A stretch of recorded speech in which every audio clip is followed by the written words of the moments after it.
Dalam sidang replik tanggapan jaksa atas pembelaan terdakwa, jaksa sama-sama menolak pembelaan Putri Chandrawati dan Richard Eliezer. Kita diskusikan hal ini bersama penasihat hukum Richard Eliezer, Ronita Lopesi, dan mantan Kapus Penkum Kejaksaan Agung Jasman Panjaitan. Pak Jasman, Bang Roni, apa kabar?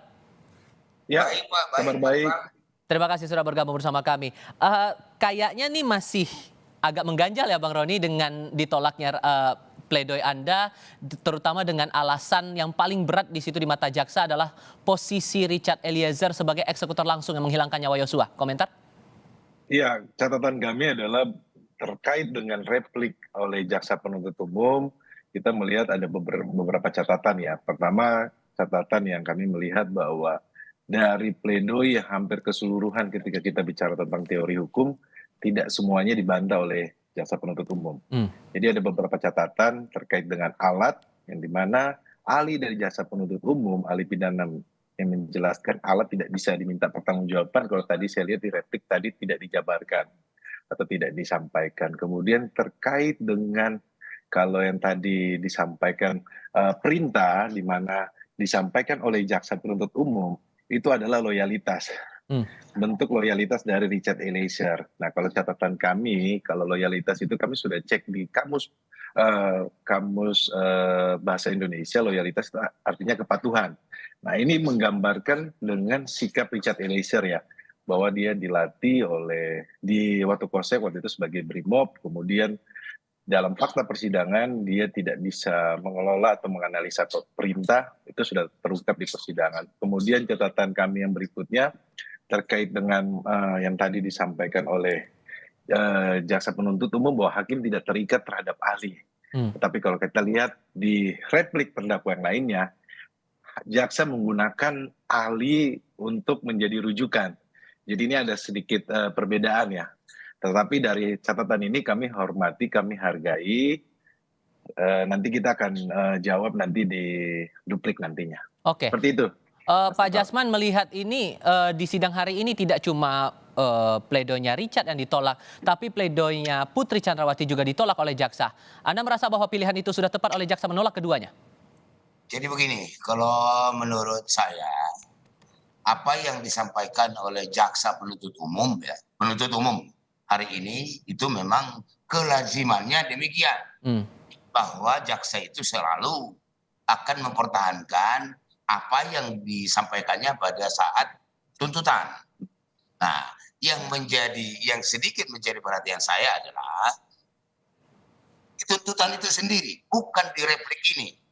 Kalau di tuntutan itu, andai kata ada keberanian daripada jaksa untuk melakukan tuntutan itu lebih, ya jangan sampai 12 gitu, apalagi di bawah PC.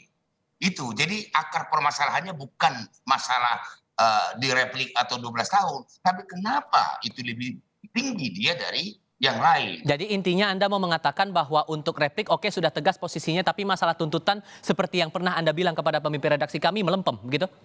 Ya artinya di situ dia tidak ada hal yang tidak tidak sensitif. Ya, jaksa ini tidak sensitif terhadap rasa keadilan yang tumbuh di tengah-tengah masyarakat.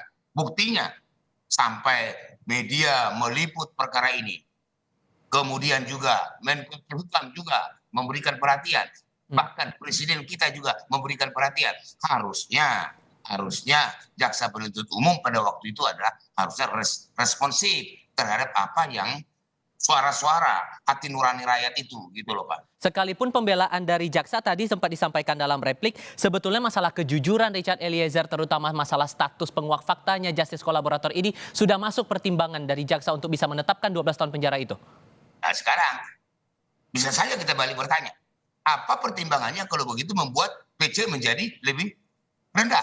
Kan itu juga, kalau nanti bersilat lidah mengenai nilai-nilai keadilan itu sendiri. Apa pertimbangannya kalau begitu? Kenapa itu lebih tinggi Eliezer dengan PC? Karena ketiga orang ini, ya FS, Eliezer, PC itu adalah pelaku utama. Ya, PC di sini adalah witlocker, pembujuk, ya sehingga terjadi tindak pidana itu. Ya, terjadi tindak pidana, bukan terjadi penembakan ya, terjadi tindak pidana. peristiwanya.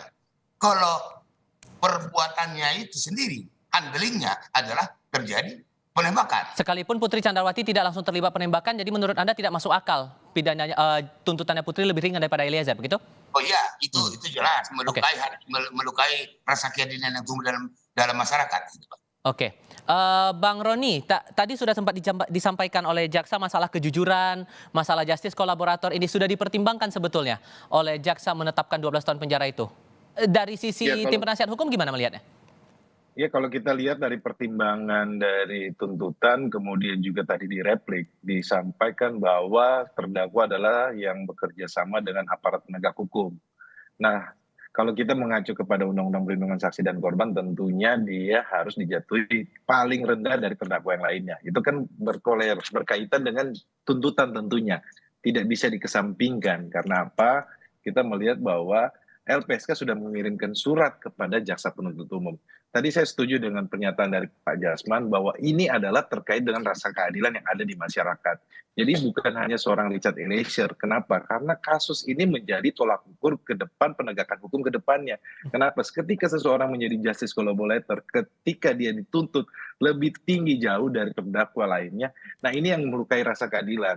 Jadi ya harapan kami adalah ini harus segera diperhatikan. Kenapa? Karena ini akan menjadi presiden buruk ketika nantinya kalau di perkara-perkara orang yang menjadi justice collaborator, kalau ketika dia dituntut tinggi dibandingkan dengan terdakwa lainnya, inilah yang nanti akan menjadi catatan sehingga ke depan mau penegakan hukum seperti apa yang mau kita mau di Republik ini kan. Nah itu, jadi Mas Tifal bahwa harapannya ini kan masih ada nanti kita duplik kemudian nanti ada putusan dari majelis hakim.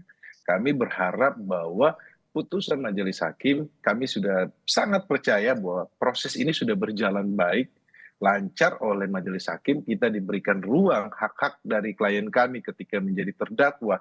Dia sudah seperti sudah haknya seperti seorang justice collaborator. Dilihat dari mana? Ketika pemeriksaannya dia dipisah secara daring. Kedua, dia penahanannya tidak bersamaan. Kemudian waktu pemeriksaan dia yang paling terakhir. Nah ini juga sebenarnya kita lihat bahwa jaksa penuntut umum yang ada di persidangan sudah memperlakukan hal-hal seperti itu. Tetapi ya ini yang terkait dengan yang menjadi polemik adalah terkait dengan tuntutan kok bisa lebih tinggi daripada terdakwa yang lainnya. Pada 340 dan 55 bersama-sama gitu loh turut sertanya.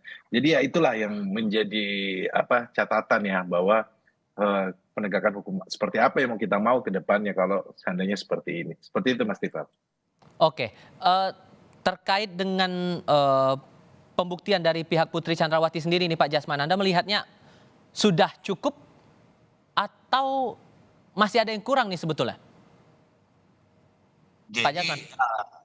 ada sebenarnya yang harus digali. Ada yang harus digali di dalam persidangan. Menurut PC, dia bilang bahwa dia melapor kepada suaminya karena dia telah diperkosa kan itu. Namun ini tidak terungkap waktu ada adegan perkosaan itu. Ini PC diam atau berteriak.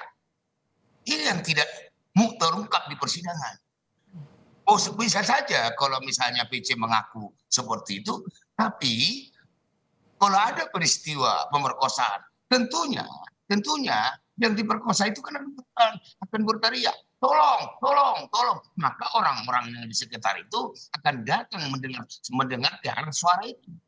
Itu yang tidak terungkap di persidangan. Nah, dalih dari tim penasihat hukumnya Putri Chandrawati tadi setelah sidang adalah ya masalah pembuktian inilah itu jadi PR jaksa seharusnya, itu yang kemudian dijadikan dasar juga oleh tim penasihat terdakwa Putri Chandrawati ini bahwa ya itu tugasnya dari jaksa untuk membuktikan bahwa ada di situ pemerkosaan, ada di situ pelecehan seksual di situ. Dan menurut Anda bahwa upaya pembuktian dari jaksa atas motif itu tidak cukup atau gimana sebetulnya? Tidak cukup. Jaksa tidak mampu mengungkap itu, atau sebaliknya memang jaksa tidak yakin terjadi pemerkosaan kan gitu. Condongnya kemana? Antara tidak cukup atau tidak yakin? Tidak yakin, jaksa tidak yakin bahwa ada pemerkosaan. Kalau ada pemerkosaan itu karena buktinya di penyidikan itu perkara pemerkosaan sudah dihentikan penyidikannya. Kenapa dihentikan? Tidak terbukti. alasan dihentikan tidak terbukti ada pemerkosaan. Kan gitu. Makanya itu wajar fakta kemudian dari nota pembelaan Putri Chandrawati ini ditolak oleh jaksa, begitu menurut Anda? Ya, iya, betul, betul. Ya, dan memang itu kalau Putri masih mempertahankan itu, tapi dia nggak buktikan dong. Kalau dia mengatakan ada pemerkosaan, buktikan. Ya, bukan tugas jaksa. Karena apa? Di penyidikan sudah dihentikan. Loh, ngapain jaksa membuktikan? Kapan jaksa membuktikan itu? Begitu, Pak Rival. Oke. Oke, agenda duplik akan disampaikan oleh teman-teman penasihat hukum Richard Eliezer di hari Kamis besok ya Bang Roni ya. Ada strategi khusus untuk materi duplik nanti?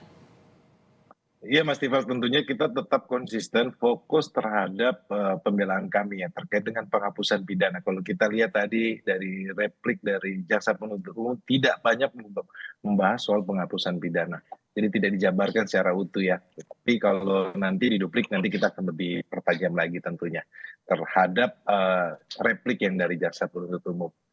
Oke. Seperti itu, Mas Tapi Tifal. keyakinan Anda dengan duplik nanti yang akan disampaikan, Anda masih tetap yakin Eliezer akan diputus vonisnya lebih rendah daripada tuntutan jaksa?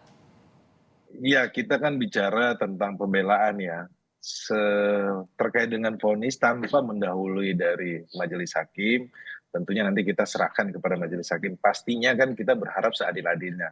Kalau kita dari tim penasihat hukum kan penghapusan pidana sudah jelas terkait dengan perintah jabatan dan pasal 48 terkait sikap batin itu sudah kita jabarkan di pledoi ya. Baik. Tetapi sekali lagi Mas Tifal, ini kita tidak mau mendahului majelis hakim ya. Kita mempercayai bahwa proses perjalanan sidang yang sudah cukup memakan waktu ini, hakim sudah mengetahui secara keseluruhan fakta maupun ahli yang sudah dihadirkan, bukti-bukti.